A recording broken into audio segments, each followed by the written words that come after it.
unyenyekevu wake mkubwa Bwana, ambao sio rahisi kupata watumishi. Maana wengine Bwana, wanapoinuliwa, wanapohubiri mataifa mengine, huwa wanaona maeneo mengine vijiji kwamba haifai. Lakini nimekushangaa Baba kwa mtumishi wako, kwa unyenyekevu mkubwa Baba ametufikia. Libarikiwe Baba jina lako. Sema nasi Mungu, sema na wanamakanya Mungu wetu milele. Ponya watu wako, tuko tayari kusikia kutoka kwako Bwana. Kwa Yesu Kristo uliye Bwana Mwokozi, wote tuseme amen. Amen. Amen. Barikiwe sana Baba. Hebu tumshangilie Bwana Yesu kwa ajili ya maombi mazuri haya. Pigia Yesu makofi kama huna wivu wa aina yoyote. Pigia Yesu makofi na vigelegele vya shangwe kwa ajili ya ushindi wa msalabani. Ametufia kwa ajili ya dhambi zetu na makosa yetu na magonjwa yetu. Unaweza ukakaa kwa dakika kama nusu saa tu. Leo sitahubiri sana, kwa sababu siku zote tumemwona Mungu akifanya mambo makubwa. Mara nyingi sana uwepo wake uko hapa. Fundi mitambo hapo imekaa vizuri, wala siongeze tena, imekaa vizuri kabisa. Jina la Bwana libarikiwe sana. Niwaalike watu wa Makanya tena kwa ajili ya neno la Mungu ambalo limekuwa msaada katika maisha yetu, na tumemwona Mungu katika siku zote tangu Jumatatu. Mchungaji wetu Yusufu Mshana amekuwa akihubiri hapa, na mimi nimekuja kupokea siku ya Alhamisi, na tumemwona Mungu akitenda mambo makubwa ya ajabu, akiponya kwa namna kipekee.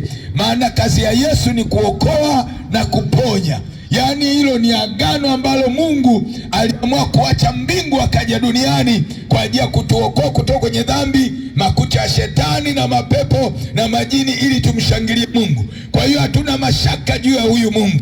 Na jioni ya leo kama alivyosema mchungaji wetu kiongozi, kesho saa 3 tutakuwa na ibada ya kipekee. Kwa hiyo wahi pale, wale wote waliookoka tangu siku ya Jumatatu, Jumanne, Jumatano, Alhamisi, Ijumaa na siku ya leo tutakuwa pale. Lengo letu tukufundishe namna ya kutunza uponyaji wa kimungu. Haitoshelezi umeombewa, umefunguliwa, umetendewa mema, usisikilize. Kwa lazima tukupe dozi kamili.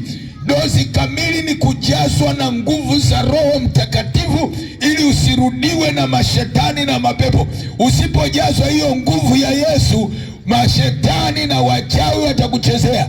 Kwa hiyo siku ya kesho ni siku maalum. Hata kama kuna wagonjwa, kuna watu mbalimbali, nilishaalika tangu siku ile, wewe walete wagonjwa walioshindikana. Kazi ya Yesu ni kuponya. Na tumeona hapa mabinti aliyokuwa asubuliwa miaka 16, hawezi kutembea vizuri, hawezi kufanya chochote, lakini Bwana kamponya, na wengine wengi ambao wameshuhudia hapa. Ina maana Yesu yuko hai, bado ni mtenda miujiza.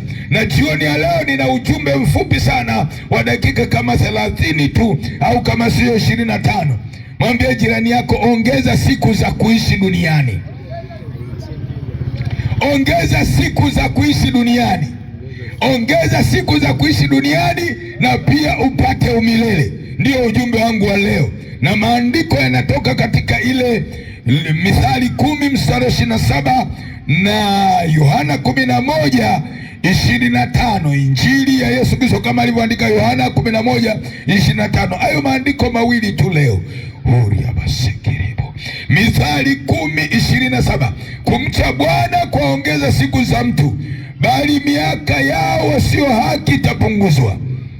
Na Yesu anasema hivi. Yesu akamwambia, mimi ndimi huo ufufuo na uzima. Yeye aniaminie mimi, ajapokufa atakuwa anaishi. Ongeza siku za kuishi. Mimi ninezungumza nilipoteza uhai miaka 36 iliyopita, nisingekuwa hai. Na ndio maana nimeleta ujumbe huu baada ya kuteseka sana, kuteswa na wachawi sana na mashetani sana, kuhangaika kwa waganga, nikaamua kuingia kwenye pombe. Nisikilize vizuri. Unajua huwezi kudhibiti shetani kama hujamkubali Yesu. Hata kama unasali au unaswali, huwezi kudhibiti shetani huwezi kudhibiti mapepo, huwezi kudhibiti majini, huwezi kudhibiti wachawi. Dawa ya wachawi ni kumpokea Yesu aingie ndani yako, awe Bwana na Mwokozi. Na haitoshelezi kumpokea, lazima utambue dhambi na uichukie dhambi na amue kugairi kuiacha dhambi. Unajua kuna vitu vitatu kama sio vinne vinavyopunguza maisha. Kitu cha kwanza kinachofupisha maisha, kilichofupisha maisha kwa Adamu ni kukosa utii, kutenda dhambi mbele za Mungu. Yaani mtu yoyote asiyefuata sheria na kanuni za Mungu anaishi kutenda dhambi, anajichinja mwenyewe, anajiua mwenyewe. Wewe ukifanya uzinzi, ukifanya dhambi zozote unazozijua, unajichinja mwenyewe, wala usitafute mchawi, kwa sababu umemkubali shetani akumalize. Na ndio maana tunaeleza ubaya wa shetani na ubaya wa dhambi. Wewe mwanadamu kwa asili ni mzuri, lakini shetani ni mbaya, na ndio maana tunakupa mbinu namna gani utaweza kuishi maisha ya furaha hapa duniani, na baada ya kufa kwako uende mbinguni milele. karabosekereboriaba shakarabakoriaba. Nisikilize, shetani ni mbaya, shetani anatesa. Dhambi ni mbaya, dhambi ni nguvu ya uovu. Huwezi kuishinda kwa kusali au kwa kuswali. Unaweza ukashangaa unatoka kwenye nyumba ya ibada, unatoka unasema sitafanya dhambi, sitadanganya, sitazini, sitalewa, sitavuta sigara. Shetani anakungojea mlangoni kwenye nyumba ya ibada, hapo hapo anakungojea, naambia wewe swali, tunasali tu na kungojea mimi. Si una nguvu za Yesu?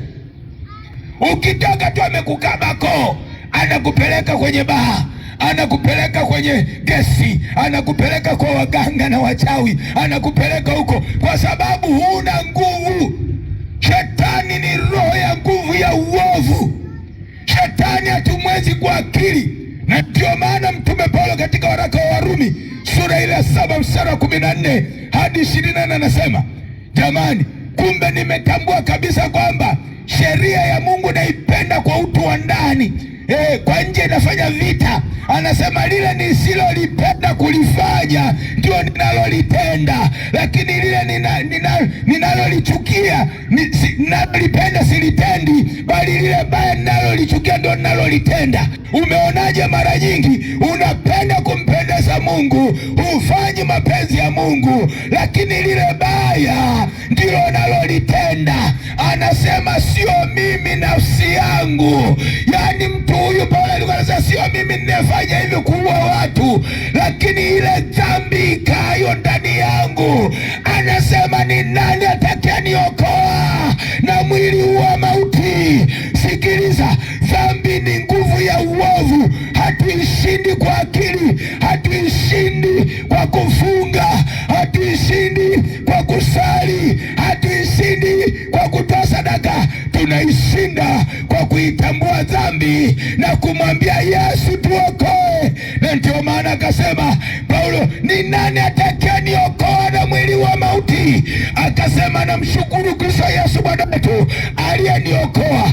Ina maana huo mwili baada ya Adamu kutenda dhambi una mauti, una kifo, una mauti, unakuvuta kutenda mabaya. Na ndio maana nimekuambia huwezi kushinda dhambi kwa akili yako.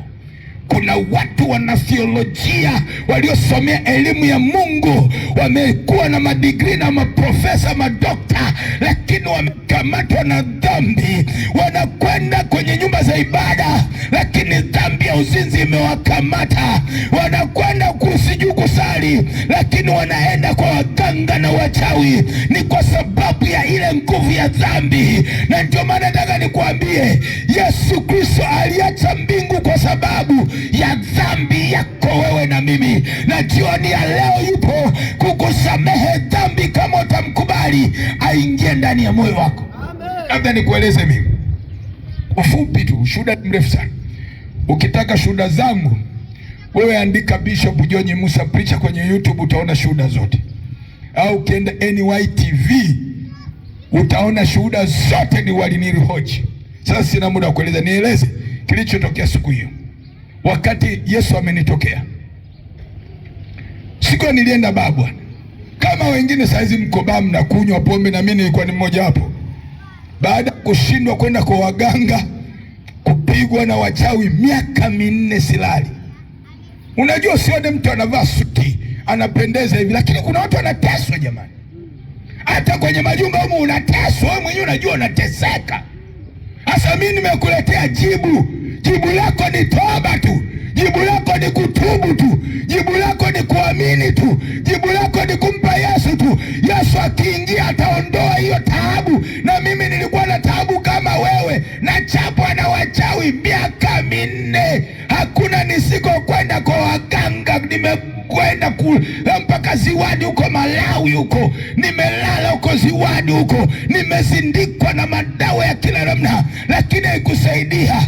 Pamoja na madawa yote, bado wachawi waliniingilia wakanitandika. Pamoja na zindiko la nyumba yako na duka lako na mazindiko, wanaingia wanakuchezea. Dawa yake ni kuokoka, dawa yake ni kutubu dhambi. Mpatie Yesu maisha yako, ndio utakomesha wachawi. Wachawi wawezi tena. Ukichukua tunguli wanasema yule jamaa amejikinga. Twende wapi? Sumbawanga. Ulienda Tanga, watoka wanakwenda Sumbawanga. Wakishindwa wanaenda Msumbiji, wanaenda sijui South Africa. Ndio wachawi walivyo, wana vikundi vyao. Kwa hiyo mimi niliteseka hivyo, nikasema niwanywe pombe. Matatizo hatuyanywi pombe, matatizo tunayapeleka kwa Yesu. Anasema njoni nyinyi nyote msumbukao na kulemewa na mizigo, nami nitawapumzisha. Mzigo wako wa matatizo Yesu amekuja kwa ajili ya kubeba. Nishuhudie kidogo. Siku ile nikasema sasa nimechoka, kwa nikanywa pombe asubuhi. Nikaanza asubuhi, ilikuwa Jumamosi. Basi kaenda baa, anza kunywa. Kila nikinywa na kunywa kama maji. Unajua Yesu akitaka kuingia hata ufanyeje atakamata. Mimi nasemaga hakuna mgumu.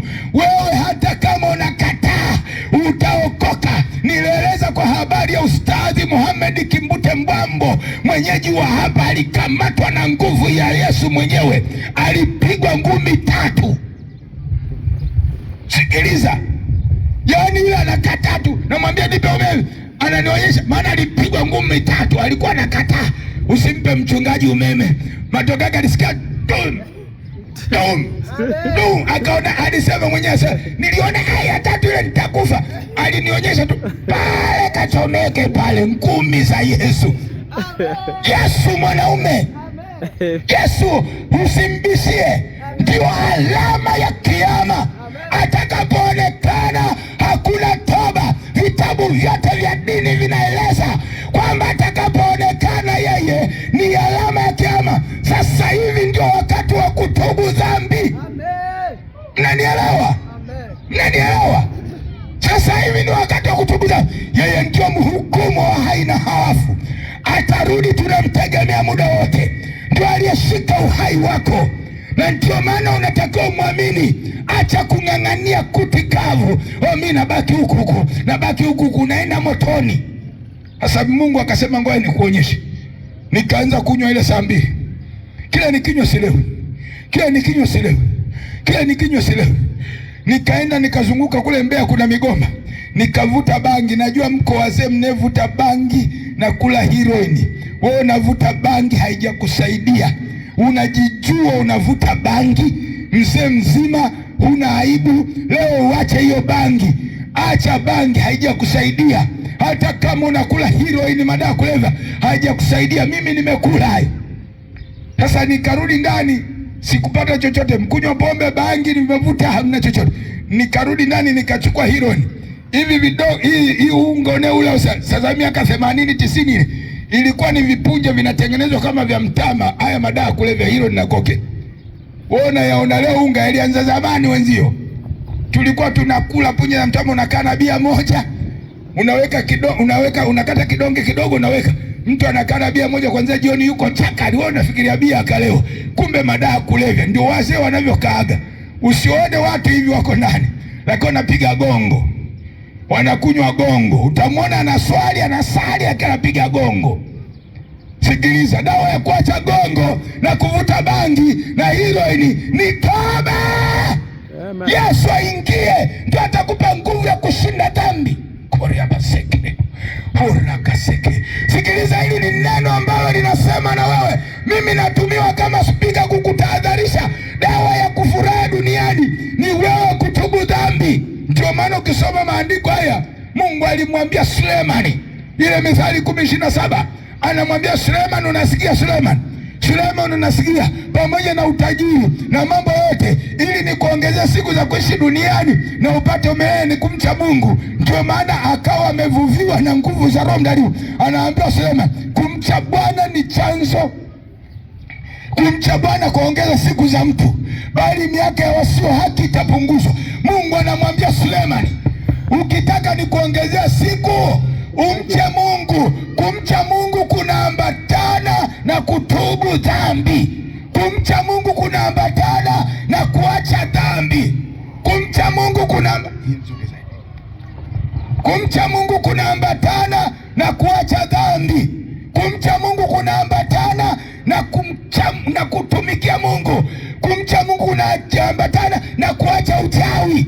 Kumcha Mungu kunaambatana na kuacha ulevi. Huwezi ukawa unasema unamcha Mungu huku unaendelea kusoma dua za kuwatupia watu majini, kuwatupia mapepo, kutupa magonjwa. Huo ni ushirikina, huo ni ushirikina, huo ni uchawi. Na wachawi hawatakwenda kumwona Mungu, walevi hawataenda kumwona Mungu, waganga hawataenda kumwona Mungu, wachawi wa aina yote hawawezi kumwona Mungu, kwa sababu wanaingia kwenye nyumba za ibada huku wanaloga. Nisikilize jioni leo, wakati naendelea vile, nisikilize na ulevi wangu. Sikiliza, Yesu ana uwezo wa kubadilisha walevi. Hata wewe kama umeshindikana ni mlevi, yamkini umelogewa pombe, nisikilize jioni ya leo, Yesu anaweza kukubadilisha na ulevi wako. Wamekurushia mapepo, ukipata pesa yote inaisha kwenye ulevi na pombe na madawa ya kulevya. Nisikilize, nina habari njema kwa ajili yako. Yesu anaweza kukufungua kutoka kwenye vifungo ulivyo navyo. Sikiliza, Yesu yuko hapa, Yesu yuko hapa, anaweza kukubadilisha. Baada ya pale, nisikilize, wakati natafakari, nikarudi ndani, nikaweka kidonge. Nilivyoweka kidonge kizima ambapo ilikuwa ni hatari, niambia Joji utakufa. Lakini wapi, ndio kwa mbali nikawa nasikia kulewa hivi. Kumbe Yesu akasema, wewe hunijui mimi. Yesu ana uwezo wa kukamata. Naomba msaidieni huyo ndogo akae, atulie mahali, mweke pale mahali, atulie mahali, akae pale, akae, siondoi tension ya kusikiliza. Anahitaji dozi. Mimi nilikuwa hivyo, nilikuwa mlevi, wala sikatai huyo ndugu, huyo mtu ni wa maana sana. Mimi nilikuwa mlevi kama yeye, tena nilikamatwa na Yesu, nilikuwa nimelewa pombe. Sasa nimerudi nyumbani, nirudishe kwa ufupi. Nimerudi nyumbani, nikasema nikaoge maji. Mabafu yalikuwa pembeni ya watu wasiooa, tulikuwa mabachela ile mwaka 90 kule Mbeya. Nimeweka ndoo, nimepeleka pale na maji, nikakinga, nikaanza kuoga. Nianza kuoga huku na nyimbo zangu, rafiki zangu nimeacha ndani wanacheza muziki, anakunywa makonya ginini. Akasema, Yesu wewe, ngoja nikuonyeshe.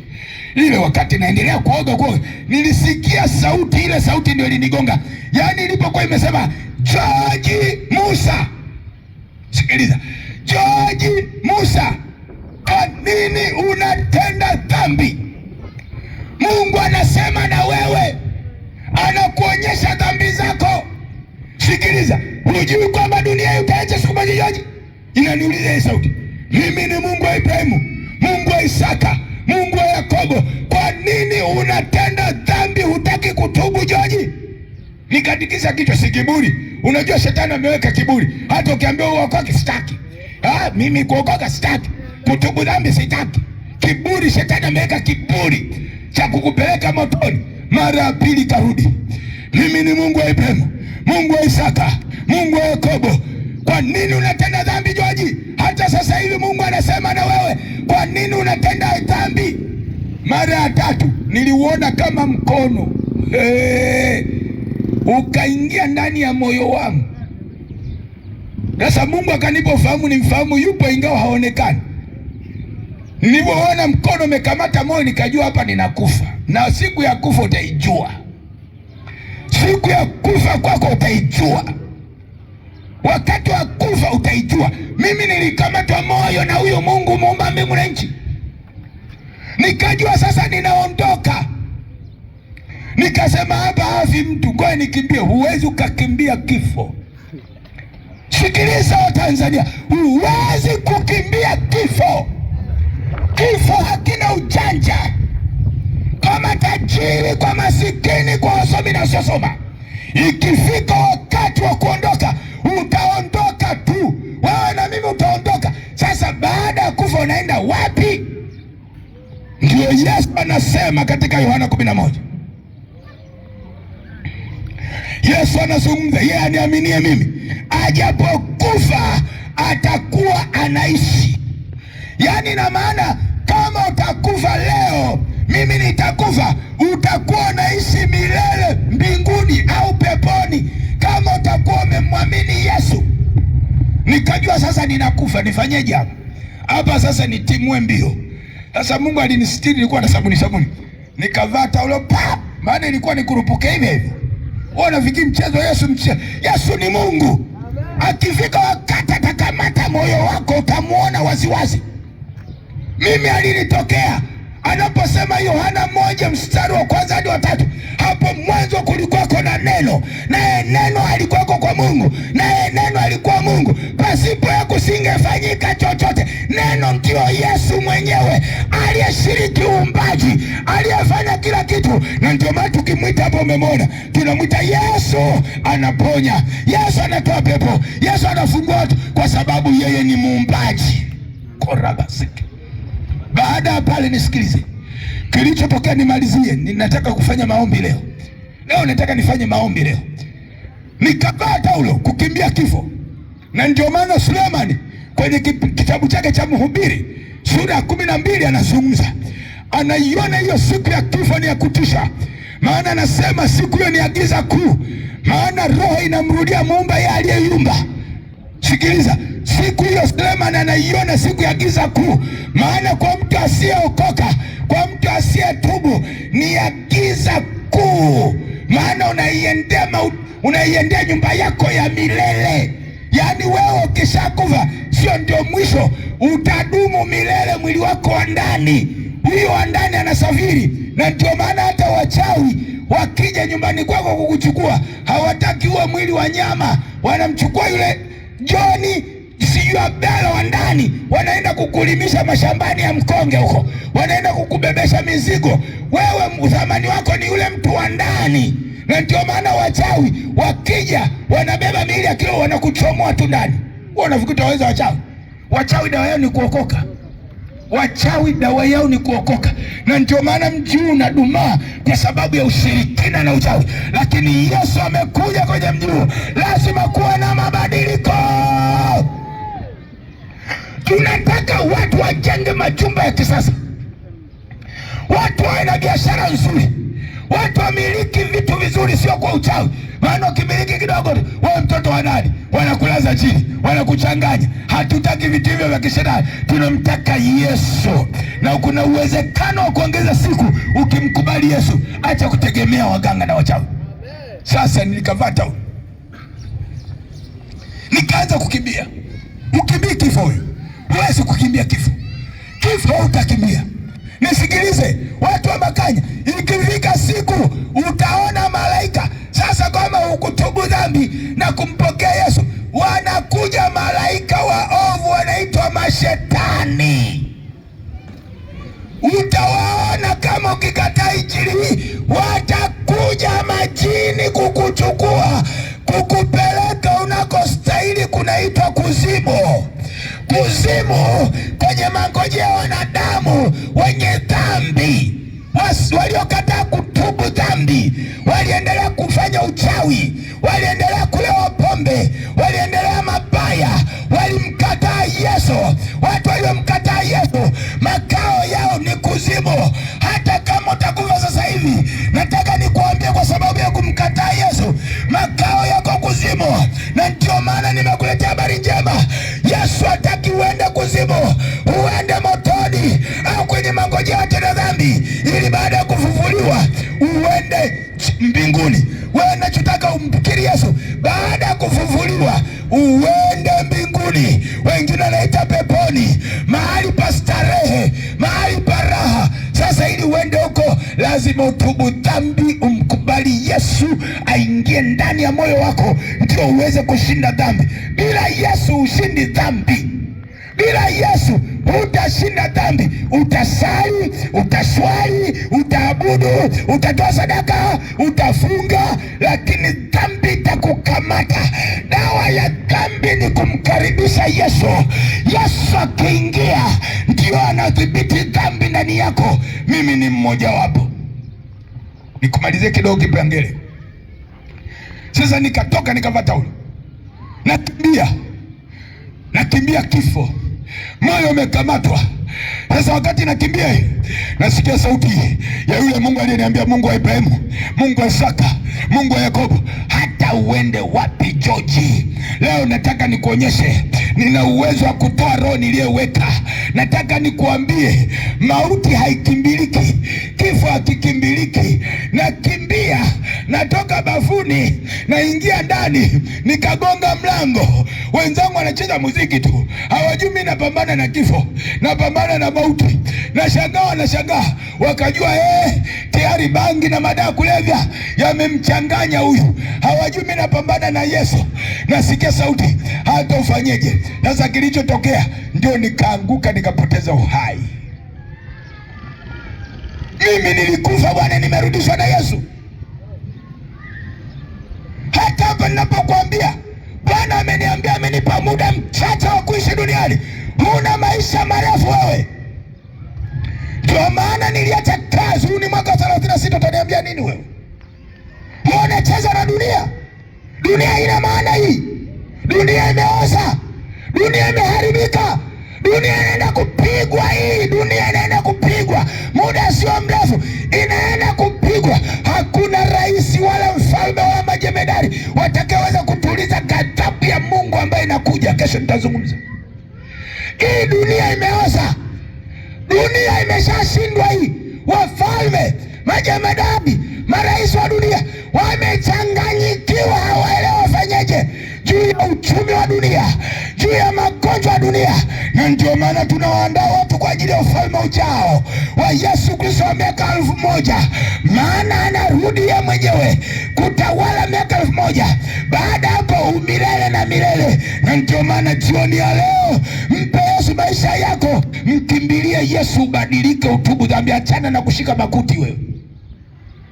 Acha kushika makuti. Unajua makuti ni nini? Dini yangu sawa, inakusaidia sawa, unaabudu, lakini imekusaidia. Mimi nasema sitaki dini yako, ninakutaka wewe utubu dhambi.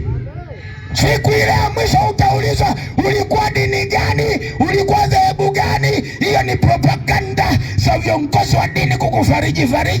Ukiulizwa kwamba dini yako ni nani na mchungaji wako ni nani, sijui imamu wako ni nani, hiyo ni faraja tu. Nataka nikwambie siku ile, nataka nikwambie utakutana na mwenyewe aliyeumba mbingu na nchi, anaitwa Yesu Kristo. Sasa kabla hujakutana kwa hukumu, jioni ya leo nakushauri, ongeza maisha yako ya milele. Na wewe una muda mfupi wa kuishi. Wewe hapo una miaka michache. Nakwambia hivi, una miaka michache tutakuzika. Na mimi nina miaka michache nitazikwa. Ndio maana nafanya kazi ya kukutahadharisha. Kama ilivyo siku za Nuhu. Nuhu wakati alikuwa anahubiri wanampuuza. Sasa usife vibaya. Nimekuletea dawa ya kuishi maisha ya raha hapa duniani. Uongezewe miaka ya kuishi, alafu uende mbinguni milele. Jioni ya leo unaweza kaniambia, sasa mchungaji, mhubiri, unasema nini? Hayo mengine utaenda kuangalia kwenye YouTube. Wewe andika Bishop George Musa Preacher. Hizi shuhuda zingine utazipata kwa sababu ni ndefu, tuweze kuchukua hapa masaa 5-4. Hapa sina muda, nimalizie. Utaniambia sasa, mchungaji, nifanye nini ili nipate huo milele, niongezee siku za kuishi? Sasa wengi wanakuja kwenye maombi wanataka kupona, ila kuokoka, kutubu dhambi hawataki. Yesu anaponya kwa faida bwana. Wewe unataka kupona alafu uendelee na uzinzi? Haiwezekani. Unataka kupona uendelee na uchawi? Haiwezekani. Yesu anamponya mtu kwa makusudi ili amtumikie. Kuna sababu 3 za sisi kuponywa. Kama unaujia uponyaji wa Yesu, sababu 3. Mathayo sura ya 8 mstari wa 15 14 hadi 17 inazungumza hizo sababu tatu. Sababu ya kwanza, mkwe Petro aliponywa, mstari wa 14, ile Mathayo 8 mstari wa 14 hadi 15 anasema alipoponywa akawatumikia. Kwa hiyo unapokuja kutaka uponyaji ili umtumikie Yesu, sikiliza. Sababu ya pili, ili watakaosikia waseme hakika huyu ni Mungu, wamfuate yeye, mstari wa 17. Sababu ya tatu, ile mstari wa 17, ili litimie neno la nabii Isaya akisema, mwenyewe aliutoa udhaifu wetu na kuyachukua magonjwa yetu. Yaani lazima atimize unabii wa kazi aliyejia duniani. Yesu alikuja kwa kazi kubwa mbili duniani: kukutoa kwa shetani, nilizungumza siku ya kwanza, kukutoa kwenye dhambi. Yaani Yesu amekuja kukutoa kwenye dhambi, alafu na kukuponya magonjwa yako yote. Hata kama una HIV, hata kama una kansa, hata kama umelogwa, hata kama umerushiwa majini, una mikosi na balaa, kazi ya Yesu ni kusafisha, kazi ya Yesu ni kutakasa, ukimkubali jioni ya leo. Na ndio maana nimekuambia kumcha Bwana kuongeza siku za mtu. Je, unataka uishi maisha mema duniani kwa miaka uliyokusudiwa? Nimekuambia hivi, sababu ya kwanza inasababisha watu wafe ni kwa sababu ya dhambi. Sababu ya pili, sikiliza, shetani huwa anatupa mashetani mapepo ya magonjwa. Sikiliza, usipokuwa na ulinzi wa Yesu, shetani atakupiga kwa magonjwa mazito. Na sababu ya tatu, wapo waganga wanaerusha magonjwa. Na kundi la 4, wachawi wanafupisha maisha ya watu. Wengine wameondoka kabla ya siku zao, wengine wamekufa kabla ya siku zao. Sasa ili kujikinga na haya mambo manne, ni lazima Yesu aingie. Yesu akiingia atakukinga na dhambi. Yesu akiingia atakukinga na waganga. Yesu akiingia atakukinga na magonjwa. Yesu akiingia atakukinga na wachawi. Jana nilishuhudia, nimalizie kwa ushuhuda huu. Jana sikumalizia ule ushuhuda wa yule kijana. Wale wazee walipozunguka uwanja, waliposhindwa, baadaye kijana mmoja aliyeshiriki kusoma dua wakati wa mkutano, jana nilielezea, akaona kwamba aje ajisalimishe kwa mchungaji. Akaja kwa mchungaji, anaambia mchungaji, nataka nimuone mhubiri. Mhubiri una nini wewe? Anasema sisi ndio tuliokuwa tunazuia mvua. Tulisoma dua, tulipoona tangazo tulikuwa tumeamua kufunga na kuomba. Tulikuwa tunakunywa maji na punje ya mtama kwa siku 7. Yaani kila siku punje moja tatu, alafu anakunywa maji, alafu anasoma dua. Sikiliza, ndio maana niwaambia mambo ya kusoma falaki yalianza tangu Agano la Kale. Ukisoma Isaya 47 walikuwepo waganga na wasoma falaki, ni dua za kishetani nilizungumza jana. Sasa kumbe wale waliweka agano lao kwamba tunamuua George, tuna kila siku punje moja ya mtama, wameziweka 7 pale. Waliziweka kila mtu 7. Kwa hiyo ikifika jioni wanaomba dua, wameweka chetezo na ubani, wanafukiza na tangazo liko katikati. Nilikuambia hivi, ukiokoka hutakufa kirejareja. Hutakufa kwa uchawi wala kwa uganga wala kwa kipepo. Utaondoka duniani wakati wa Mungu. Sasa nasema tulichokuwa tunafanya, kila mtu tulikuwa na punje 7, yaani siku 7 na maji. Kwa hiyo jioni tunakula punje moja na maji tunakunywa, tunasoma dua. Hapo alivyokuwa anasema, nikamuuliza swali, mlipokuwa mnasoma mlikuwa mnasomaje? Anasema tangazo tuliweka katikati, tangazo lako, na kwa sababu jina lako liko George Musa. Kwa hiyo tukao tunafukiza uvumba, tunaomba usiku na mchana. George Musa afe. Wanasoma dua hapo, wanasoma usiku na mchana, jamaa wanamsomea George dua. Sikiliza mtu wa Mungu, ukiokoka hutalokeka, hutakufa kwa dua, hutakufa kwa falaki, hutakufa kwa uganga, kwa sababu uliye naye ni mkuu. Na Biblia inasema katika waraka wa Petro wa kwanza sura ya 1 mstari wa 5, nanyi mnalindwa na nguvu za Mungu kwa njia ya imani. Ukiokoka utalindwa na nguvu za Yesu kwa njia ya imani. Hutakufa, hutalogeka kwa sababu ya uungu ulio nao. Acha kuogopa kuokoka, utalogeka. Ukija huku ndio unalindwa na Mungu. Anasema ya kwanza, ya pili, ile siku ya saba ndio anataka sasa kunizika sasa, na ndio hiyo walimahitimisha kwa kuita mvua mkutano usifanyike, alafu walihitimisha asubuhi kwa kuchinja mbuzi kafara. Sikiliza, walichinja mbuzi kafara. Walivyochinja mbuzi wanasemea maneno, tunamchinja George Musa. Wakapeleka kisu kwenye mbuzi, damu inamwagika, wanamchinja George Musa. Hawajui George alishakufaga zamani, yuko mbinguni, hapa aliko kasha tu. Yaani wewe ukitubu dhambi na kuokoka, unafichwa ndani ya Yesu, na Yesu anakaa ndani yako. Katika nje huko hata wakuchinje, hata wakunuizie, hawatakuweza, kwa sababu Yesu yuko ndani yako na wewe uko ndani ya Yesu. Wanachinja George na tunachinja George kuanzia leo afe. Wakamaliza, wakafikia mbuzi na damu yake. Sasa ndio hiyo, baada ya kusikiliza, wanasikiliza kwamba mkutano, wanasikia spika tu, Yesu ni yangu wa uzima wa milele. Wanasikia mkutano unaendelea, mvua imenyamaza, watu wanaimba. Ndio wakatoka sasa mizee ile mitatu, sasa wamekuja, wanazunguka uwanja mara ya kwanza. Wameshangaa George ndo anapanda madhabahuni, waliomchinja wanamwona yuko hai. Nafikiri waliona kama mzimu fulani. Sikiliza, Yesu akiingia ndani yako, hakuna adui yoyote wala mchawi wala pepo atakayekuweza. Leo dawa yake utubu dhambi, uje hapa ndio tukusindike kwa damu ya Yesu. Ukimpokea Yesu, anakuzindika kwa damu yake na kufunika. Koreabasekenemo yakarabasekeremo. Sikiliza wana Makanya na Watanzania, Yesu ndio Mungu wa kweli. Yeye anaondoa dhambi, yeye anasamehe, yeye analinda, yeye anaponya. Tumemthibitisha. Huu ni mwaka wa 36. Nimesomewa dua sana kwenye nchi na nchi mbalimbali, sio hapa tu. Mimi nazunguka Kongo kwenye uchawi, South Africa. Nimekuta soko la wachawi pale Johannesburg, unanunua uchawi wazi wazi. Naenda pale Johannesburg, South Africa pale. Mozambique huko, nimeelezea jana. Roga sana. Mimi nilishakufaga, yani niko mbinguni, hapa liko kivuli tu. Na ndio ukiokoka unafichwa mbinguni, hapa uko kivuli tu. Mchata kushika saa ngapi? Mpe Yesu makofi. Amen. Pigia Yesu makofi. Nimalizie. Baadaye anasema walipomaliza, wakarudi, wanakuta mimi niko hai. Wakashangaa, ndio akaja kusema, mchungaji, tusamehe, tunaomba mhubiri atuombe. Mimi sitaki shiriki, sitaki shiriki, sitaki shiriki. Kataa shiriki leo, kataa ushirikina leo.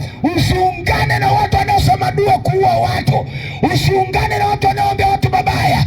Imani hii ni ya ukombozi, imani hii ni ya msamaha, imani hii ni ya upendo. Pokea Yesu jioni ya leo, uongezewe siku za kuishi.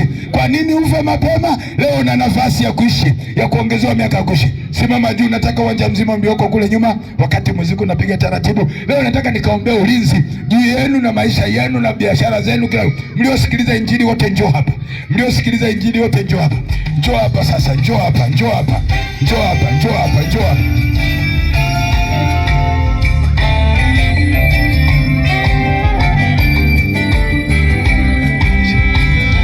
Sogea wote, njoni huko hapa. Leo nataka tufanye maombi mlioko kule. Wakati tenganisha sasa. Tandika hapo. Hii karabo sakaraba.